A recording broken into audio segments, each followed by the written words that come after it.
A Secretaria Municipal de Educação de Santa Luzia do Paruá apresenta seu primeiro programa TV CEMED 2017.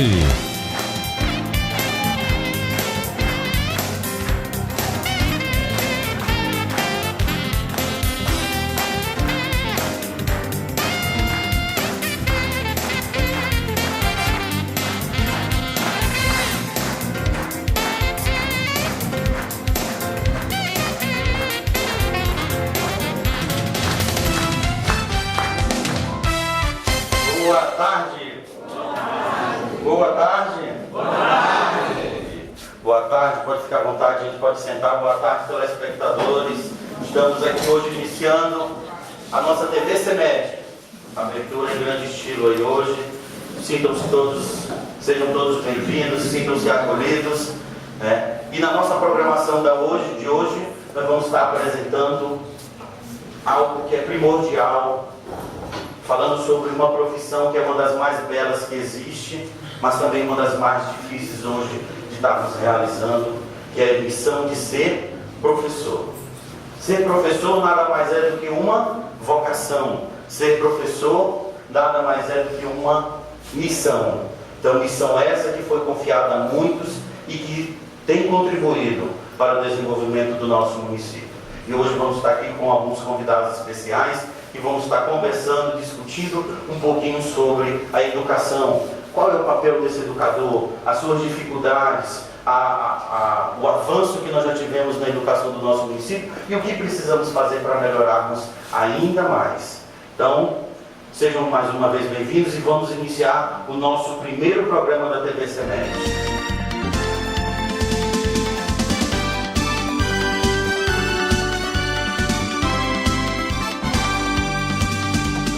Agora nós vamos estar recebendo ela que é professora Jandira Bezerra Sampaio, 10 anos de docência, formada em letras e que atualmente trabalha na Escola Raimundo Carvalho Ramos. Vamos receber a professora Jandira com uma salva de palmas.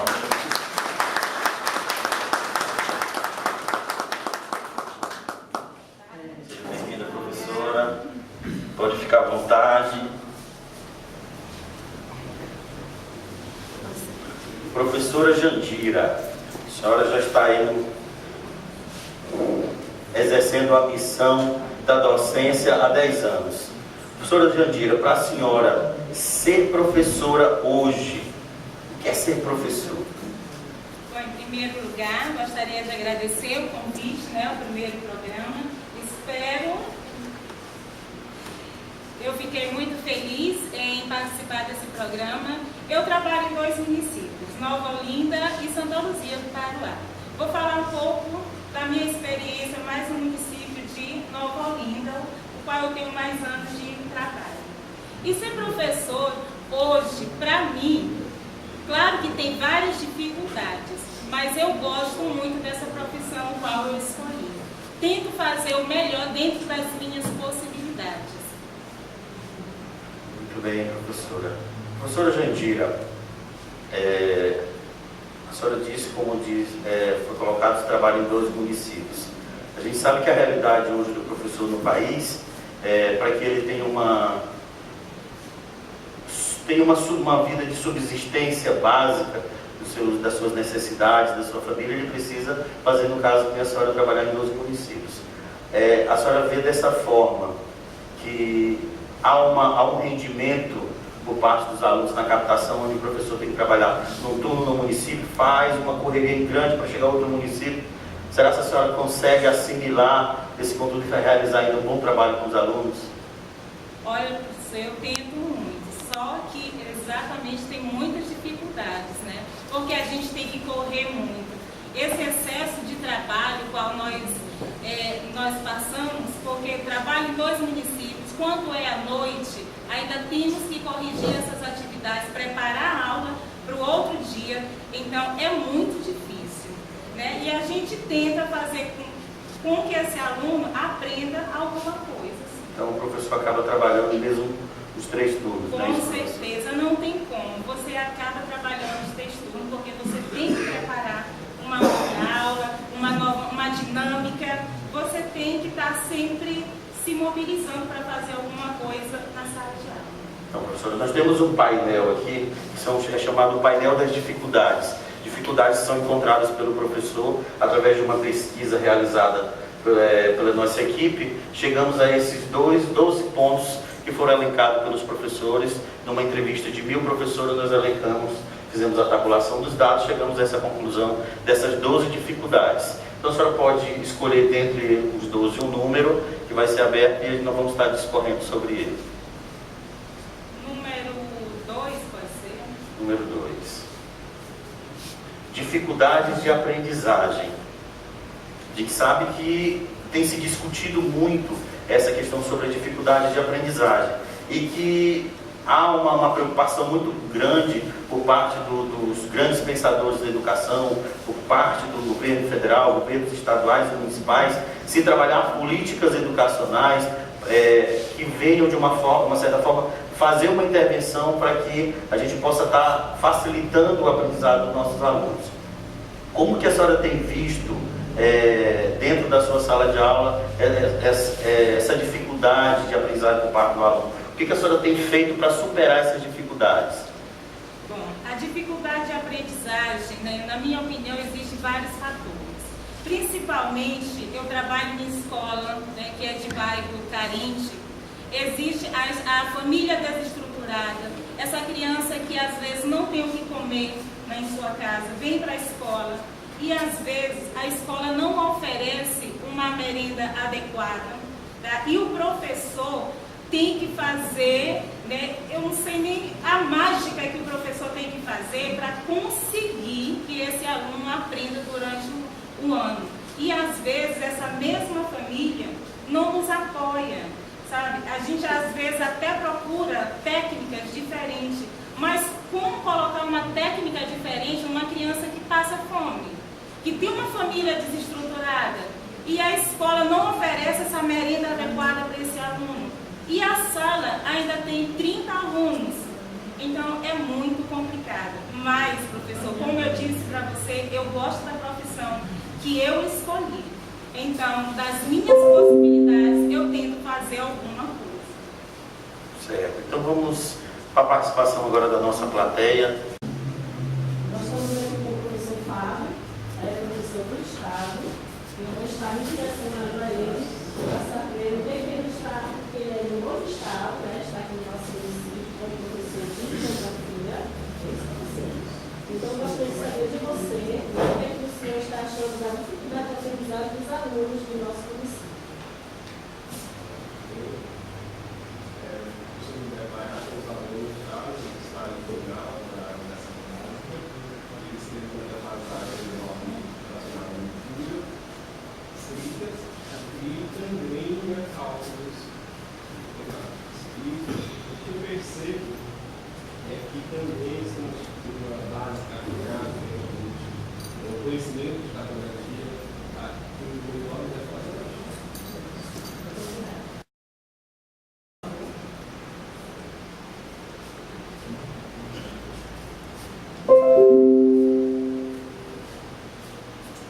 Então, rapidinho, nós vamos faturar e voltamos já já.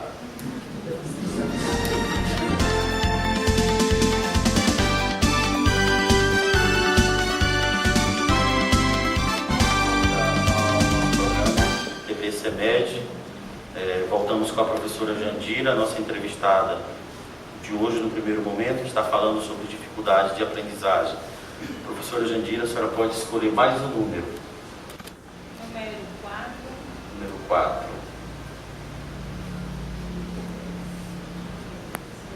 Estresse. Nossa, o estresse, né? Às vezes não tem como, né? Não tem como o professor às vezes ter, como é que eu poderia dizer, né, relacionada ao estresse, uma sala superlotada, com alunos, né, de diferentes maneiras, né? A indisciplina, às vezes, de alguns alunos nos faz com que a gente se torne, assim, estressado em alguns momentos, né? Devido aos trabalhos, que são muitos, às vezes você também trabalha em 2 municípios, você tem que trabalhar muito. Quando chega em casa, você ainda tem que cuidar dos afazeres domésticos. E às vezes você se depara com algumas situações na sala de aula, não tem como você não se estressar. Mas é claro que a gente não deve descarregar, né, todo esse estresse no aluno. Eu sempre costumo dar uma saída, né, lá fora, respirar e voltar para a gente continuar o que a gente está fazendo em sala de aula. Professora, a senhora falou do estresse da senhora enquanto professora, mas nós sabemos também que o nosso aluno, ele já chega dentro da sala de aula com um nível de estresse elevado, às vezes por um problema dentro de casa, às vezes por uma problemática do relacionamento dos pais, às vezes, até hoje, na nossa realidade, no nosso município, são os alunos que às vezes chegam dentro da escola pela manhã sem tomar café, à tarde sem almoçar, né? E tudo isso gera uma dificuldade de aprendizagem, que nós já falamos anteriormente sobre o que nós discorremos, e também gera um certo estresse, porque o aluno cria um clima de tensão, já chega tenso dentro da escola por não estar alimentado, e às vezes também por esse problema que está acontecendo dentro do seu seio familiar. Com certeza, e o professor tem que ter essa sensibilidade em capacitar, em ver, né, essa questão do aluno. É por isso que nós temos que conhecer o nosso aluno e ser dinâmicos na sala de aula. É porque se ele já vem com essa carga de estresse na sua casa, e se aí você, com a monotonia da sala de aula, não fazer algo diferente, isso ainda se torna pior. Certo. Vamos agora para a participação da plateia. Estamos aqui com o professor. Pedir para o professor José Arteiro ficar de pé para que a gente possa visualizá-lo. No seu ponto de vista, professor, o estresse, ele é um fator que influencia na qualidade de vida sua ou em geral dos outros professores? Do meu ponto de vista, o estresse era uma situação que é gerada por N fatores. Então, no caso da sala de aula, o que nos estressa mesmo é a falta de compromisso dos alunos, alguns alunos, que vêm para a escola desmotivados, trazem o celular, passa a tarde todo dia no celular, e a gente tenta chamar a atenção do aluno, tenta criar uma técnica que atrai a atenção daquele aluno, mas nada faz ele desligar o celular dele. Então, isso estressa muito a gente. E chega no final do mês, faz a avaliação, faz a averiguação da aprendizagem e não detecta que o aluno aprendeu nada. Por quê? Porque ele teve o tempo todo ligado com o celular, né? Então, o estresse, ele faz parte da vida dos professores, porque a gente trabalha muito, tem planejamento, tem correção de exercício, tem uma série de coisas, tem uma família para cuidar, às vezes presta trabalho em 2, 3 unidades escolar. Então, já é uma correria do dia a dia, né? É um impasse para o professor estar estressado. Então, chega, se depara numa situação, uma sala bem sem compromisso, aí o cara se estressa. Muito obrigada. Aldenilson Brandão, é com você. Então, professora, foi colocado pelo professor que participou na plateia sobre o acúmulo de função dos professores que têm necessidade hoje para dar um sustento, uma forma de uma vida melhor para a sua família, precisa trabalhar 3 turnos. Isso realmente gera um estresse. A gente sabe que o estresse, segundo o Conselho Nacional de Psicologia, em uma pesquisa realizada no ano de 2012, ele chegou à conclusão de que o estresse é a doença do século, né? E que 70% dos professores já estão acometidos do estresse. E automaticamente nós vemos, quando o professor sabe que o estresse, ele é uma das portas de entrada para outras patologias psicológicas. Dentre elas, o que a psicologia identifica como a síndrome de burnout, né? Que é uma síndrome que nós sabemos que se dava antigamente quando o profissional já tinha 20, 25 ou 30 anos de profissão, ou seja, um acúmulo de informações, de uma rotina que ele vivenciava e de uma série de problemas que ele iria acumulando ao longo do tempo. E com isso, com o passar do tempo, a evolução tecnológica, essa síndrome se antecipou. Hoje nós temos profissionais aí que têm 5, 10 anos e estão cometidos dessa síndrome. Por quê? Porque é um estresse muito grande, principalmente para nós, nem tanto que moramos numa cidade pequena, mas para os profissionais que moram numa cidade grande, que precisam se deslocar de um estabelecimento para o outro, onde precisa de uma condução pública, isso faz com que esse índice de estresse dele se eleve mais ainda. Então, pela manhã ele consegue realizar um bom trabalho, Já pelo turno da tarde, ele já vai cair um pouquinho na produção. Por quê? Porque ele vai fazer a sua refeição fora de casa, ele vai fazer todo o translado do primeiro momento até o segundo, precisando do transporte público, né? E quando chega no local de trabalho, ele já vai estar com o cansaço num nível mais elevado, fazendo com que o seu rendimento dentro da sala de aula seja já inferior àquilo que ele realizou pela manhã. Imagine um professor que trabalha 3 turnos. Como é que esse professor chega dentro de casa? Como é que é a sua vida pessoal? Né? Então, se a vida pessoal vai bem, ele vai bem no profissional. E nós sabemos que se a vida pessoal dele não vai bem, automaticamente isso vai refletir lá no profissional dele. Né? Então, vamos para o painel. Outro número. Número 5. Número 5. Excesso de trabalho. É exatamente o ponto que nós já estávamos focando. Exatamente, né? O que nós já estamos até conversando.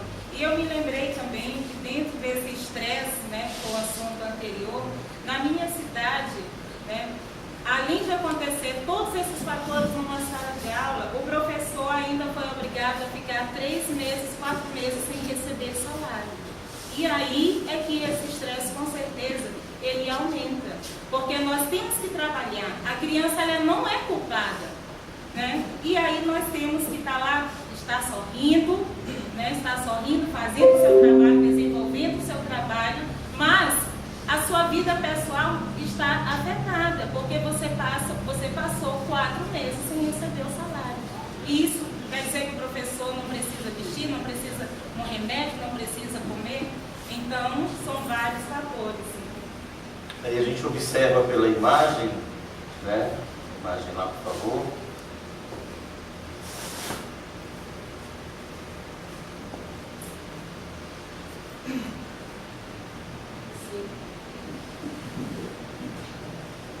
Não esqueça da lição de casa. Né? Nós estamos falando sobre a questão do acúmulo de informações. E olha o que o professor tem ainda a carga para levar para casa no final de semana. O professor trabalha manhã, tarde, noite, e para que ele tenha um complemento, isso quando o professor não vai dar aquela aula no cursinho, na faculdade, para fazer um extra para aumentar o seu rendimento. Aí o professor está lá, os livros estão bem numerados ali, o que ele vai ter que fazer no feriado, no sábado e no domingo, né? Aí ele coloca lá ainda, ó, nem você. Trabalhos escolares. Né? São os trabalhos escolares que ainda nós vamos levar. Então, se nós trabalhamos o professor, nós sabemos que o professor trabalha praticamente 24 horas. Né? Ele trabalha em função, ele vive já em função do seu trabalho para que ele seja bem feito, bem realizado. E hoje é porque na nossa profissão, graças a Deus, o salário até melhorou, mas ainda não temos a possibilidade de trabalhar, né, só um turno, né, para a gente, trabalhando só um turno, que esse dinheiro, né, possa arcar com todas as nossas necessidades em casa. A participação da plateia sobre o tema. Estamos aqui com o professor Oséias. Eu gostaria de saber a sua contribuição para a TV CEMED em relação a esse tema, né, o excesso de trabalho. Olha, sempre o excesso de trabalho atrapalha tanto o aluno quanto o professor. Se você passar muita tarefa também para o aluno, também ele vai também se sentir atarefado, porque a criança ou o adolescente também precisa de espaço também para brincar, para se divertir também. Né? Então, tudo sempre tem que ser na medida do trabalho adequado. O professor da mesma forma. Mas para isso exige planejamento. Quando se planeja, faz tudo certo, o trabalho, mesmo sem excesso, se cumpre quando se há planejamento. Muitas vezes nem tem muito excesso, o que falta é planejamento. Muito obrigada, professor Oséias. Você pronunciaria isso para não? Então, voltamos aqui com a professora Jandira. Professora Jandira, as suas considerações finais. Bem, gostaria de agradecer, né, pelo convite. Para mim, gostei muito, né, de participar do primeiro programa da CEMED, da TV CEMED, né. Queria agradecer e dizer que espero ter contribuído com alguma coisa. Então, professora Jandira, nosso muito obrigado pela sua participação, né, e parabéns pela escolha da missão, né, que você possa exercer esse sacerdócio do magistério com mais afinco ainda do que você já vem feito, porque pelo nosso levantamento você tem dentro do município, muito bem vista pelos professores, uma professora dedicada, uma professora comprometida, e que esse seu trabalho nós possamos colher os frutos no futuro, tá bom? Muito obrigado pela sua participação.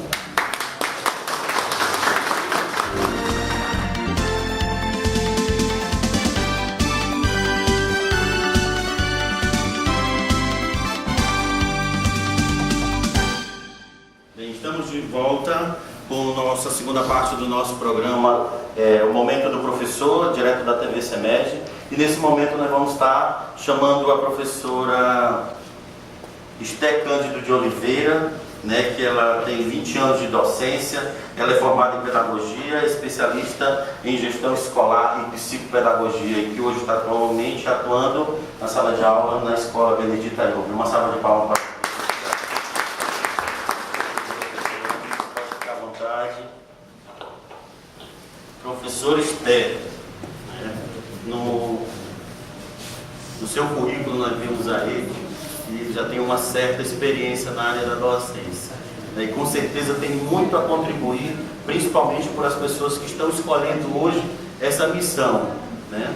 Como já foi mencionado ao longo da primeira palestra pela manhã, ontem pela noite também, na abertura do plano da campanha municipal de educação, sobre essa missão do professor. O que a senhora tem que falar para a gente sobre essa missão do professor? Boa tarde. Boa tarde. Primeiro quero agradecer o convite, né? Eu tenho certeza que estar aqui em cima não é fácil, né? Falando só com professores, todo mundo aqui é capacitado, eu tenho certeza que todo mundo aqui tenta fazer um bom trabalho. Tá? E em relação a ser professor, né, essa questão, professor, como o Ademir já falou, é uma missão.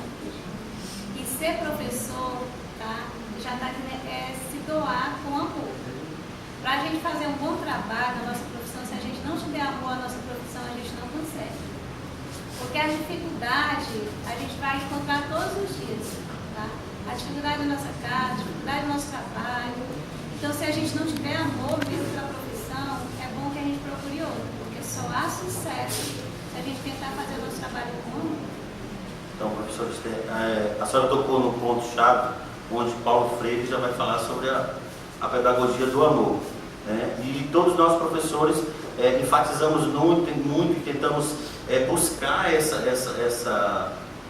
pensamento de Paulo Freire e trazer para dentro da nossa sala de aula. Mas nós sabemos que hoje, com a clientela que nós temos hoje, isso ficou um pouco difícil, trabalhar essa pedagogia do amor dentro da sala de aula. Até porque nós temos aí, como já foi mencionado pela nossa entrevistada anterior, a professora Jandira Sampaio, que o professor às vezes precisa se destacar em 3 ambientes de trabalho. E esse professor tem uma carga excessiva muito grande, que causa aí um certo estresse, né? Então aí o professor já não vai ter toda essa dedicação, todo esse afeto para estar levando para dentro da sala de aula. Aí a pergunta para a senhora é: como é que a senhora tem lidado com isso dentro da sua sala de aula, dentro da sua prática pedagógica?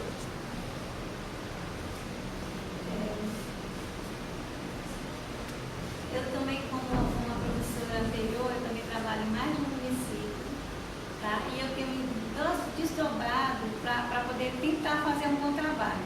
Sabendo, gente, que por mais que a gente se esforce, a gente não consegue fazer o trabalho 100%, como a gente gostaria como deveria ser feito mesmo.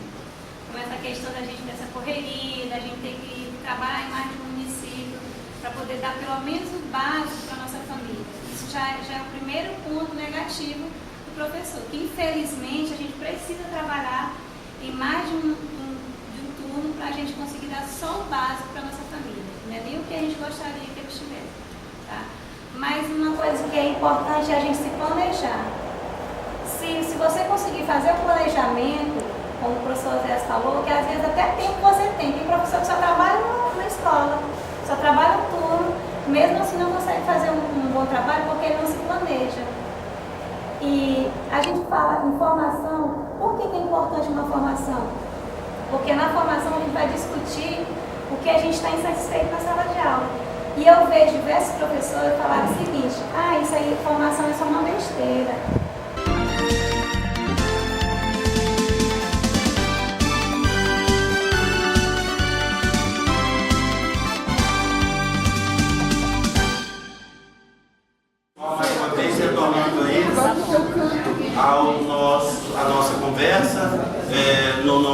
Primeiro programa, Momento do Professor. E vamos continuar a nossa entrevista com a professora Esther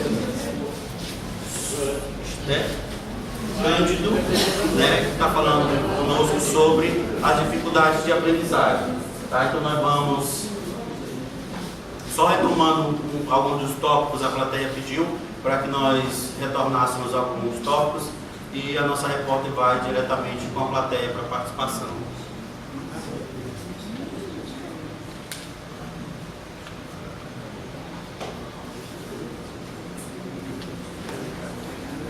Voltamos ao vivo, né, diretamente da TV CEMED, e vamos voltar ao tema da estrutura precária das escolas. Tá certo? Vamos falar então ao vivo aqui com o professor Pará sobre a estrutura física das escolas. Qual a sua contribuição, professor Pará, sobre este tema da TV CEMED?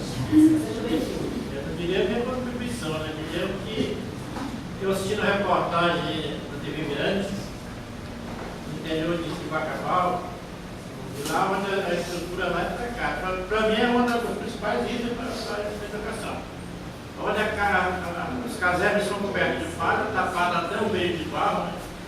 Aí eu pergunto para vocês, isso é uma estrutura adequada para ser educado? O banheiro lá no mato, né? Então, isso aí é uma coisa que é mais cabível do nosso dia de hoje. Imagine chegar na sala de aula, 40 e poucos alunos, com 10 dificuldade, o calor, tudo junto que foi colado de estresse, tudo, e aí tudo bem como você aprender. Você não acha que a estrutura precária tem a ver com a invasão escolar? Às vezes sim, porque às vezes eu anunciar num lugar ruim para ele ficar, vai ter que procurar lá no negócio. Tá certo, muito obrigada. Aldenise Brandão, com você.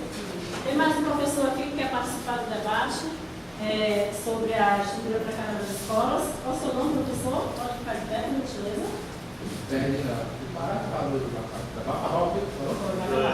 Bom Jardim, que é bem mais próximo da gente. A gente viu bem recente que as casas são cobertas de palha e tampadas de palha. Não tem quadro, não tem cadeira, o aluno tem que levar seu próprio banco para sentar, e não tem merenda escolar, fica difícil a aprendizagem do aluno, aí vem um estresse. Por quê? O aluno não tem como aprender. Aí vem esse separa, não tem como aprender. Né? Os pais não acompanham as crianças, seus filhos, e deixa tudo na costa do professor. E aí eu pergunto, e aí? Como é que fica a situação dos professores? Aí, respondendo a pergunta do professor Ferdinando, nós vamos nos reportarmos a palestra que foi ministrada hoje pela manhã pela psicóloga-chefe, quando ela falava sobre o processo que nós estamos, o professor está diretamente inserido no processo educacional da criança. Nós vamos nos reportarmos à criança. Por quê? Porque o professor faz parte desse processo educacional. O professor deixou, ao longo dos anos, de fazer parte, tão somente de estar ensinando matemática, português, história e geografia. O professor, com essa mudança do processo educacional, passou a fazer parte diretamente do processo educacional dessa criança. Porque, como foi muito bem colocado pela palestrante, que os pais passam pouquíssimo tempo com os filhos. Já nós passamos entre 4 e 5 horas diárias com os filhos deles. Então, assim, o processo educacional, professor, nós estamos diretamente ligados a ele. Por quê? Porque nós, como foi colocado pela manhã também, nós ensinamos a maneira correta dele se relacionar, a forma como ele se comporta, como ele interagir com o outro dentro da sala de aula, a questão do respeito, da reciprocidade, a questão da partilha, a questão da convivência. Então tudo isso nós ensinamos. Aí a pergunta é, nós estamos usurpando o papel da família? Não, nós não estamos usurpando. Nós estamos dando uma parcela de contribuição. Mas o que fazer para voltar a família para dentro da sala de aula? Né? É simples, é muito simples. É nós acabarmos com aquelas benditas reuniões de pais e mestres, onde se chamava os pais das escolas para falar mal dos filhos.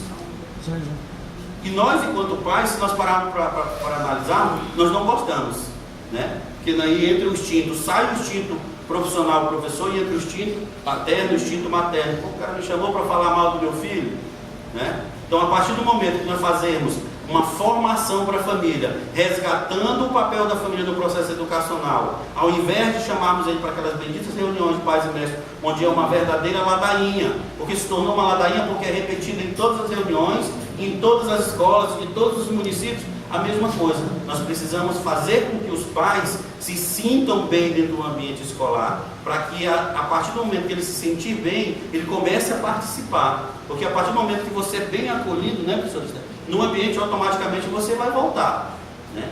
Então quando você volta participando. Não, eu estou no lugar certo e aqui eu vou conseguir ajudar o meu filho no processo de ensino-aprendizagem. Mais alguém? Professor não, que é professor do Estado, né, professor do município, e vai falar um pouco mais sobre essa questão. Professor, então, pode levantar a questão. Complementar aí o que o professor falou com relação à reunião do Pai e Mestre, né? Assim, todos nós, professores, somos sabedores de que quando se marcam as reuniões, quem que vem na escola, qual o pai que vem na escola? O pai do melhor aluno. O pai do aluno que está precisando de ajuda, jamais vem. Quando é que ele vem? Quando esse aluno fica reprovado, repetente, no final do ano, ele vem fazer o quê? Reclamar.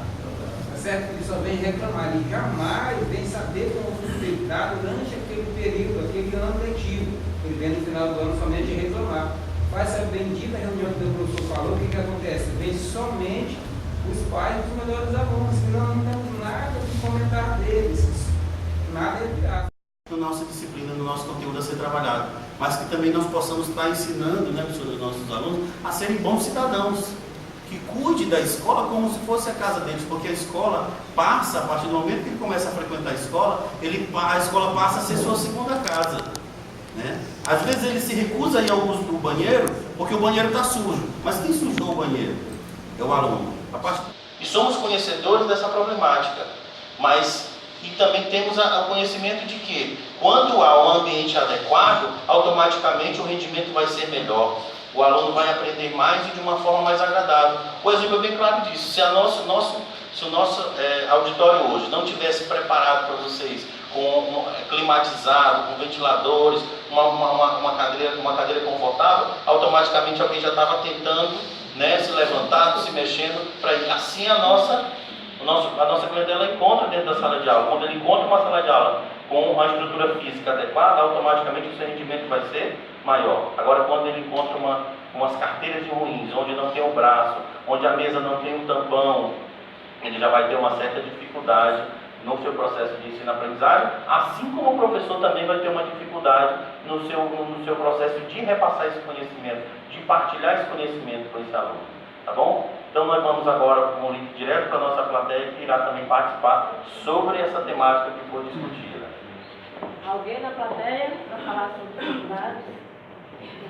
Sobre estrutura precária das escolas? Falar sobre a estrutura precária da escola. Então, eu trabalho no Itaú, no mesmo colégio que a professora Esther. Eu sei que quando começa a chover, chovendo, os alunos têm que esconder os livros, todo o material, que molha mais dentro da sala do que fora. As nossas cadeiras lá, as mesas, não tem mais o tampão. Então fica difícil para os alunos aprenderem alguma coisa com uma estrutura física daquele jeito. A outra situação, que é muito precária, que compromete muito o aprendizado dos alunos, é a questão da fome, que a professora citou aí. Eu acompanhei no ano passado, no primeiro semestre, alunos que eram liderados da escola 10 e 15, os ônibus são programados só, vão pegar os alunos para levar para casa 11 horas, eles já vinham de casa sem comer, não tinha merenda. No primeiro semestre do ano passado, se teve merenda muito, foi 5 vezes, e era um dia 2. A merenda de qualidade que a professora citou ali, Nescauzinho com biscoito. Então, esses alunos ficavam morrendo de fome na rua, na beira da pista, atravessando a pista de um lado para o outro, olhando para os quintais onde tinha um pé de goiaba, um pé de laranja, para ir tentar pegar alguma fruta, né? Até 11 horas que o ônibus passava para levar para cá. Então, os grandes pensadores, eles falam que para que haja um aprendizado, é preciso que haja um ambiente propício, né? Então, parte da parte física da escola. Como é que nós, numa escola toda depedrada, vamos ter condições de realizar um bom trabalho, para que esse aluno também tenha condição de absorver os nossos conteúdos do aprendizado. Então, fica a desejar. Eu espero que as pessoas... Ele disse, por que eu não posso usar? O professor acabou de sair, ele estava só lá naquele papo com o celular. Eu fico várias vezes isso. Então, nós, como professores, somos exemplos. Então, como é que eu posso conscientizar meu aluno que não posso usar o celular e se eu estou usando na frente dele, na sala de aula? Então, que nós temos essa consciência também. Primeiro, temos que fazer a nossa parte, para depois cobrar o nosso aluno.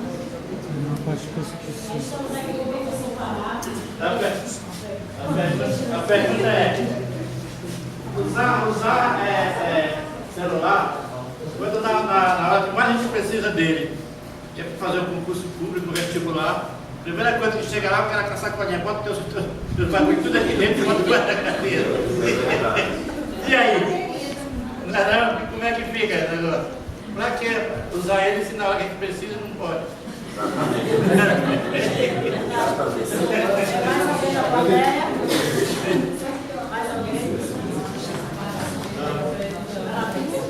Hoje é um tema muito discutido essa questão do celular em sala de aula e a gente pode observar que algumas escolas, eu lembro que o professor comentou alguma coisa que nós fazemos parte do problema, algumas escolas não estão preparadas para essa questão do uso do celular e chegaram a proibir definitivamente o uso do celular pelos alunos.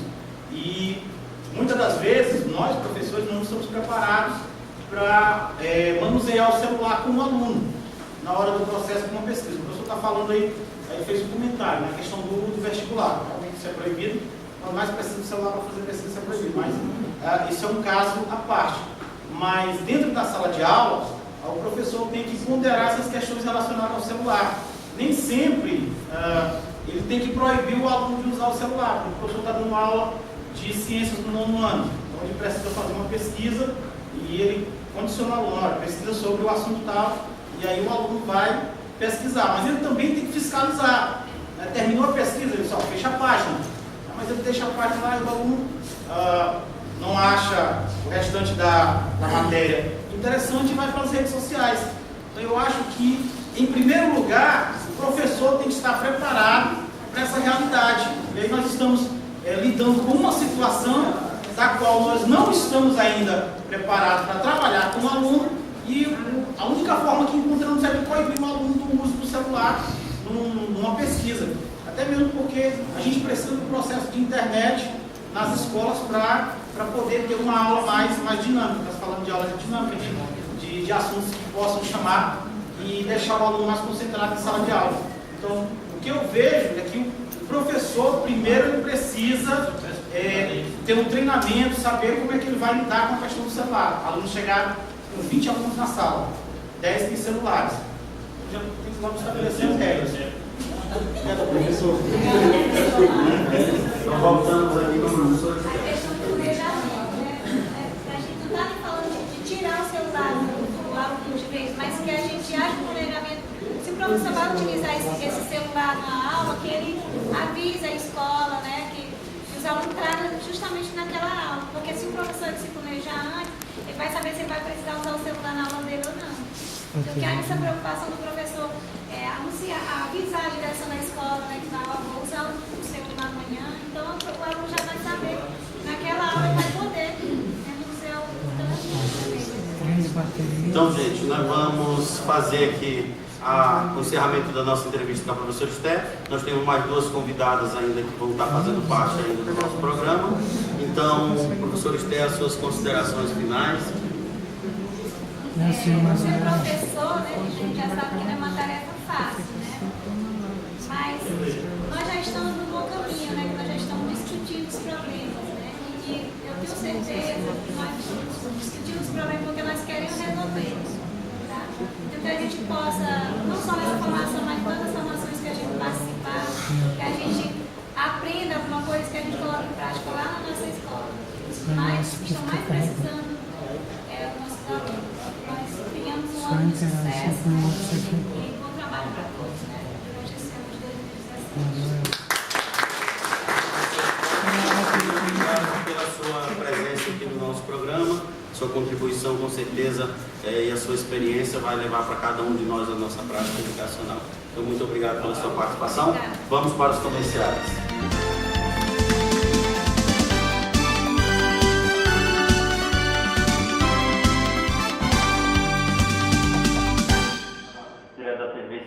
momento do professor, e nós vamos estar chamando o nosso último entrevistado do nosso programa, a professora Gilcilene Bezerra Sampaio, que ela tem 10 anos de docência. Seja bem-vinda, professora. Ela é graduada em História, pós-graduada em Geohistória. E atualmente está trabalhando na Escola Carlinhos Alves da Silva. Pode ficar à vontade, professora. Vamos lá. Professora Gilcilene, ela tem participado conosco aí desde o início do programa e tem visto todas as nossas dificuldades que foram elencadas pelos nossos colegas. E hoje, graças a Deus, a nossa plateia é especial porque é formada somente por professores, né? Então os professores estão conseguindo, a plateia está participando, identificando essas dificuldades que estão sendo mostradas, né, dentro do convívio educacional. Como é que a senhora está vendo, o que a senhora pode acrescentar dentro dessas dificuldades? Nós, enquanto educacionais, profissionais da educação, nós sempre estamos contribuindo, nós estamos sempre mudando a realidade de alguém. A gente às vezes nem percebe como a gente faz essas mudanças, como é que a gente pode transformar a vida de alguém. Eu acredito que hoje aqui, nem todos, mas alguns vão levar tudo que ouviu aqui e vai mudar suas práticas. E isso já é uma contribuição, isso é válido para a nossa vida. Porque a partir do momento que eu mudar uma ideia que eu tinha antes, que hoje eu fiz uma autoavaliação, que era errada, e eu começo a fazer uma nova prática, isso é válido, sabe?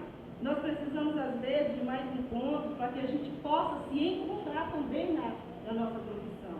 Às vezes nós nos tornamos perdidos, alheios por causa dos problemas, por causa das dificuldades, a falta do reconhecimento, tá? E a gente precisa se encontrar, e o momento de se encontrar é aqui, porque nós estamos discutindo ideias e ações, porque não é só discutir as ideias, porque como no início você falou, em 1985 já eram discutidas as mesmas problemáticas.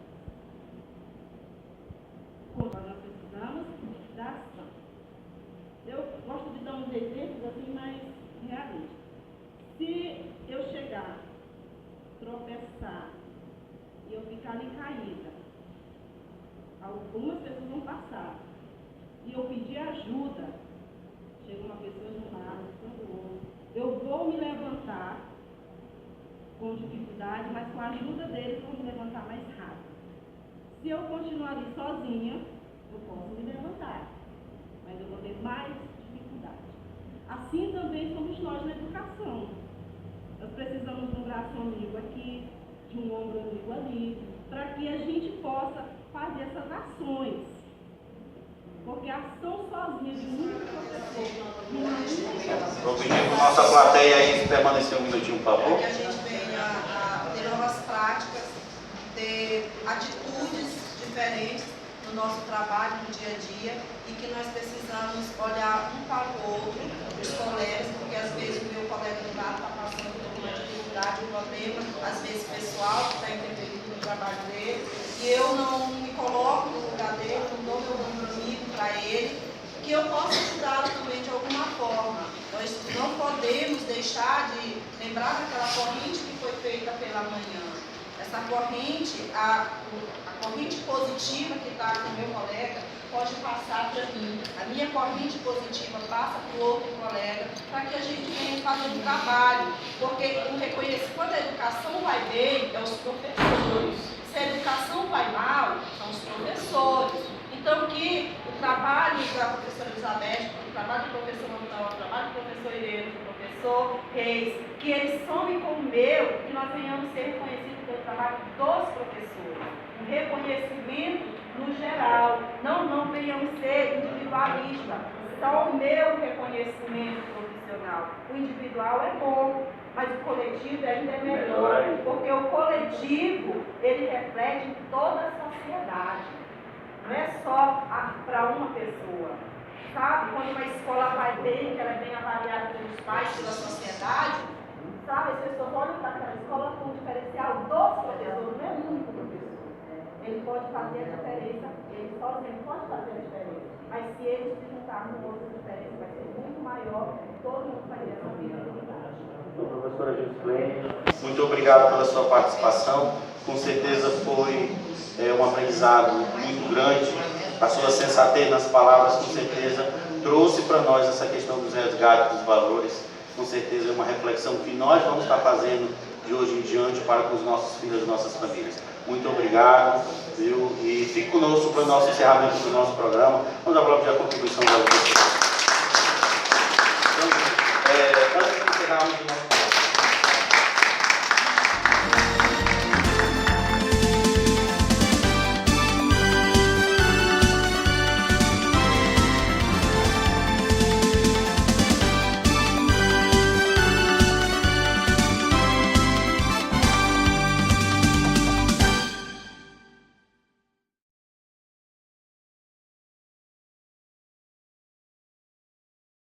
públicas, né, da assistência social, da saúde, entre outros, para que a gente possa trabalhar coletivamente.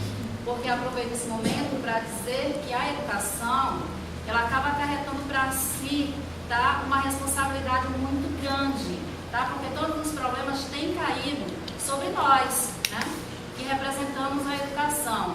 Mas, de fato, eu acredito numa mudança e numa restauração em que a gente possa conviver de modo pacífico dentro da escola, quando se for buscar essas parcerias e que elas se fizerem presente, porque assim a gente vai estar encaminhando esses casos de violência para onde deve ser encaminhado, deve ser tratado, né? Ter o local adequado, e que a escola deve ter, sem dúvida, esse apoio por parte da sociedade e das instituições a qual deve ser nossos parceiros. Sozinho, não dá. Nós somos sabedores que a violência, ela não é só a violência física, né? Nós temos a violência verbal, né, onde nós professores sofremos mais, né? Mas antigamente nós sofríamos, na realidade, a maior parte desse número de violência seria a violência verbal. Mas com o passar do tempo, nós viemos sofrendo a violência física, chegou ao extremo da violência física. Nós vemos aí noticiando todos os dias nos jornais, a gente entra nas redes sociais, é professor postando que foi agredido, que o aluno esperou ele na saída porque ele deu uma nota baixa, assassinando professores, riscando o carro do professor, cortando o pneu, furando, e o professor está se sentindo coagido. Tem uma cidade no estado de São Paulo, onde a prefeitura está dobrando o salário do professor para que ele trabalhe em determinadas escolas, porque o índice de violência é grande demais. Eu acredito que todos nós professores já sofremos algum tipo de violência, né? E de que forma é que nós estamos encarando isso? De que forma é que nós estamos vendo essa violência acontecer dentro do nosso meio profissional? O que é que nós estamos fazendo? Eu vou pedir para a nossa repórter ir até a plateia para que a gente possa estar partilhando um pouco dessa nossa vivência. E se você já sofreu algum tipo de violência, qual foi esse teu procedimento? De que forma foi que você agiu? Estamos aqui diretamente da TV CEMED com o professor Lins. Pois não, professor, fica à vontade. Bom, eu queria acrescentar também essa questão da violência. A gente lembrar que tem a violência institucional, né?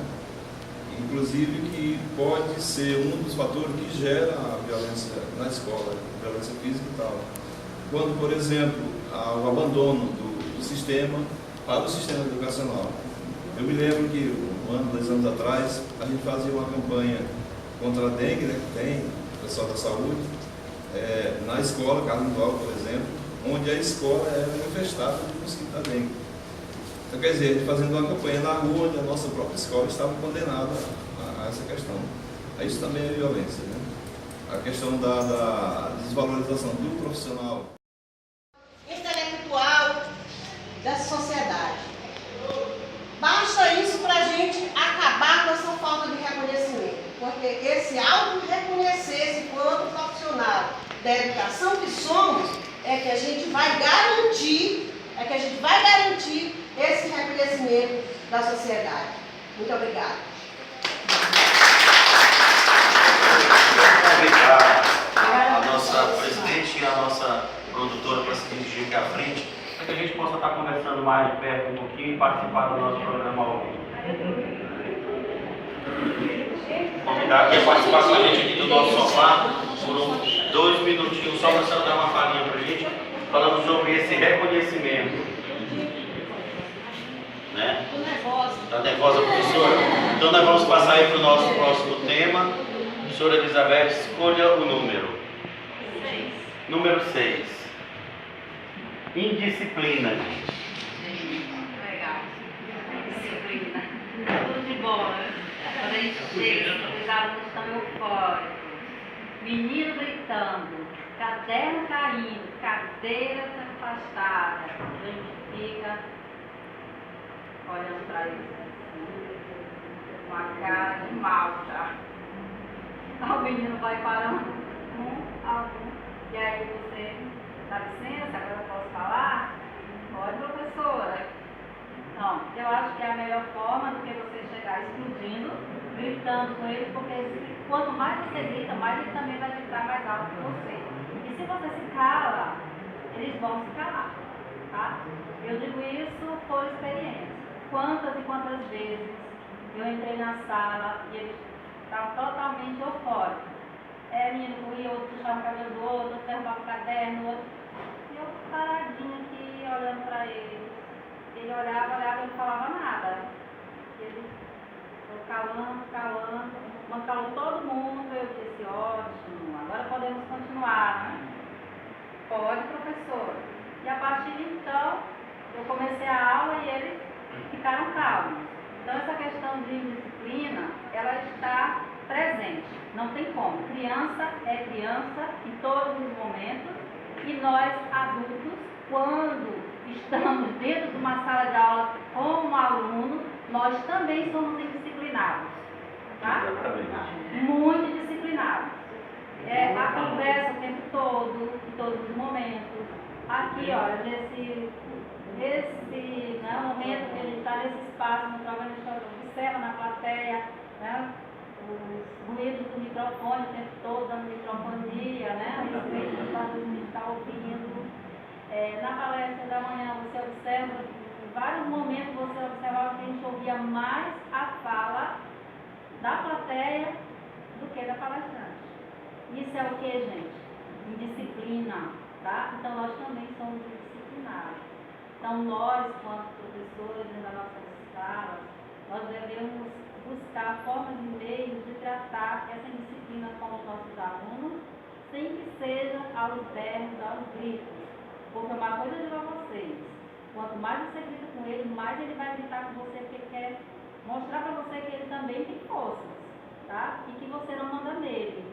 Tá? Então, a indisciplina é um problema que nós temos na escola e que ela deve ser tratada, né, como algo do nosso dia a dia, mas com respeito, né, e procurar uma forma maleável e falar também um pouco a linguagem dos nossos próprios alunos, que a gente vai conseguir lidar e terminar uma aula assim, equilibrada, num ambiente que a gente não esteja perto deles contra a alunos.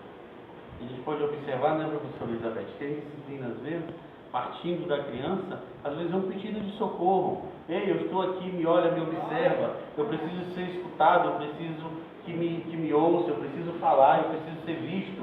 Né? Ele quer chamar a atenção de alguma forma. E às vezes ele não está conseguindo chamar essa atenção em casa, ele acaba chamando a atenção de uma forma totalmente errônea dentro do ambiente escolar.